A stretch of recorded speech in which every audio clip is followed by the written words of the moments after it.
Et dès lors ces conseils n'ont cessé de démontrer qu'il y a vice de procédure de l'interpellation de leurs clients car selon eux il jouit de l'immunité parlementaire donc pas question de le maintenir en garde à vue.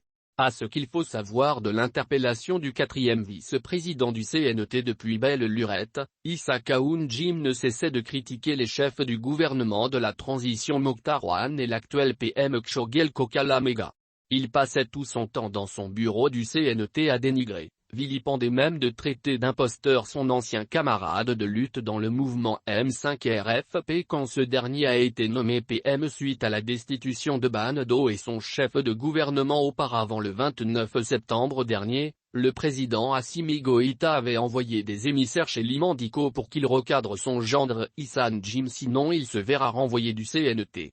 Liman refusa catégoriquement de s'ingérer dans la guéguerre entre son gendre et les responsables de la transition. Selon Liman, les militaires ont utilisé Hassan Djim pour le combattre et qu'il n'a jamais été contacté pour sa nomination au CNT voire même vice-président. En retour, il les dira aux émissaires d'Assimi de gérer entre eux leur querelle intestinale.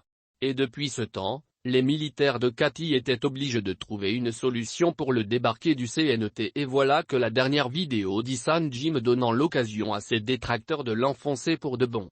Vu les vices de procédure de l'interpellation d'Hassan Djim dont la question de son immunité s'est invitée dans sa défense par ses conseillers pour lui empêcher d'être sous mandat dépôt ou d'être en procès avec les responsables de la transition.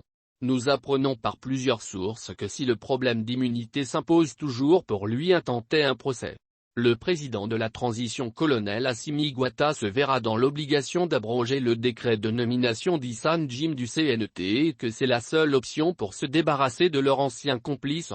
Comme dirait l'autre, la révolution finit toujours à bouffer ses propres enfants. Attendons d'y voir si le président de la transition Assimi Goïta va-t-il abroger le décret de nomination de Khaoun Djim.